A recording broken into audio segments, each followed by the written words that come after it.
तो जी ऋषभ जी, बहुत स्वागत है आपका सीएनबीसी आवाज पर। Good morning to both of you and congratulations result के लिए। काफ़ी अच्छे नंबर्स रहे हैं आपके। और ऋषभ जैन जी, सबसे पहले आपके पास आना चाहूँगी। जैसा कि हम बात कर रहे थे, रिजल्ट्स दमदार रहे हैं। ये जो आंकड़े हैं, इसके पीछे की वजह क्या रही?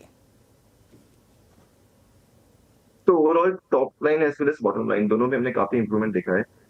इन सेकंड क्वार्टर में जब जीएसटी के चेंजेस आए, उसके बाद एथनिक स्नैक्स जो कोर बिजनेस है हमारा, वो काफी अच्छा ग्रो हुआ है थर्ड क्वार्टर में।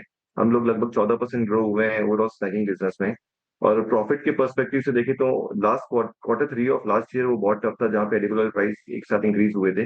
बट लास्ट 3 क्वार्टर में हमने कोशिश की वापस हमारे जी जो ग्रॉस मार्जिन की टारगेट है, EBITDA की टारगेट है, वहां पे आने की। और हमने उस पर हमारी टीम ने सभी ने काफी अच्छा काम किया एफिशिएंसी बिल्ड करने में, प्राइसिंग बिल्ड करने में।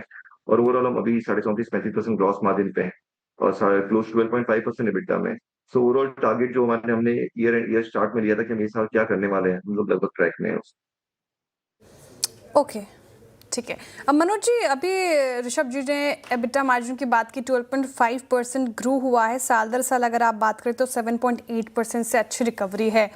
ये कितना सस्टेनेबल लग रहा है आपको? इसके पीछे के कारण क्या है? कमोडिटी लेड रहा ये, या फिर स्ट्रक्चरल इंप्रूवमेंट देखने को मिल रहा है? I think this is a mix of both. Certainly जैसा भी ऋषभ ने बताया कि last year quarter three was very tough, क्योंकि oil prices were very high. So थोड़ा वो सॉफ्टन हुआ, और उस tough times taught us lot of lessons and we corrected us और improved on our the efficiency stuff and all. So what जो अब confidence है going forward, we should be able to sustain it unless and until कोई बहुत major changes कुछ कोई commodities में नहीं आता, विच अब एज आई स्पीक ऐसा कुछ एक्सपेक्टेड नहीं है। ओके, ठीक है। अच्छा, एथनिक स्नैक्स 13.3% साल दर साल बढ़ा है ऋषभ जी। एथनिक स्नैक्स में अच्छी यहाँ पर मांग देखने को मिली है। कौन से स्पेसिफिक सब कैटेगरीज जिसमें डिमांड अच्छी रही? हमारा सबसे बड़ा कोर प्रोडक्ट है बीकानेरी भुजिया। वो काफी अच्छा ग्रो हुआ इस क्वार्टर में। हमने कुछ कैंपेन भी चलाए थे अराउंड भुजिया की, भुजिया हो तो बिका जी कैंपेन। हमने कुछ कैंपेन अराउंड मार्केटिंग एक्टिविटी काफी की इस थर्ड क्वार्टर में, जिससे काफी अच्छी मदद मिली हमें ओवरऑल ये भुजिया कैटेगरी ग्रो करने में।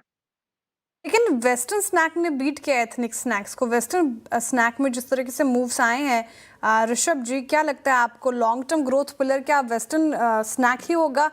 शिफ्ट हो रहा है क्या टेक्टोनिक प्लेट्स? तो बेसिकली एथनिक स्नैक्स हमारा कोर बिजनेस है। एथनिक हम्म। स्नैक्स तो हम जो हमारा टारगेट है कि हम 13 से 14% एथनिक स्नैक्स ग्रो करें। बट वेस्टर्न स्नैक्स बहुत छोटा है ओवरऑल हमारे बिजनेस में। तो ये ओवरऑल 8-8.5% बिजनेस शेयर है हमारा। तो ये हम एक्सपेक्ट कर रहे हैं। बिगिनिंग हमने काफी कैपेसिटी लगाई है एथनिक स्नैक्स की, तो ये 18 से 20% ग्रो करना चाहिए at least for next 2-3 years. Okay, you are very optimistic. Manoj ji, सवाल मेरा आपसे एक्सपोर्ट्स को लेकर है। एक्सपोर्ट्स भी ग्री हुए हैं, यहाँ पर अच्छी तेज़ी यहाँ पर भी देखने को मिल रही है। कोई पर्टिकुलर रीजन जहाँ पर डिमांड अच्छी हो, और कितना सस्टेनेबल लग रहा है ये आपका स्पोर्ट्स बिजनेस? अब मैं आपको इस एक्सपोर्ट्स ग्रोथ के दो वेक्टर्स बताता हूँ। एक तो कैटेगरी जो कि हमारा स्वीट्स और फ्रोजन प्रोडक्ट्स। हमने कुछ टाइम पहले एक अरीबा फूड्स करके एक एक्विजिशन किया था, जो हमको हेल्प करता है कैपेसिटी बिल्डिंग में फ्रोजन फूड के लिए। और ये फ्रोजन का जो मार्केट है वो एक्सपोर्ट्स ही है। तो हमारे पास अवेलेबिलिटी लिबरेट हुई, तो ये तो था कैटेगरी का प्ले। अदर देन दिस, हमने people deployment, very senior resource for exports market US में बेस किया है, मूव किया है। और हमने नए अकाउंट्स एक्सपेंशन, जहां पे हम पहले नहीं थे, हमने वहां पहुंचना शुरू किया है। तो जो हमने जिस तरह का इन्वेस्टमेंट और प्रोग्रेस किया है, वो इनफ एंड मोर कॉन्फिडेंस देता है कि ये ग्रोथ सस्टेनेबल होगी, and we are very aggressive on our exports business. Okay, एक आखिरी सवाल मनोज जी, क्वार्टर 4 के लिए क्या गाइडेंस देंगे आप in terms of revenue and margins? So quarter four should be in line with what we have delivered in quarter three. Only इस quarter three का जो downside था, that was sweets का। अगर हम sweets को निकाल दें, then you'll see सारी categories has done well।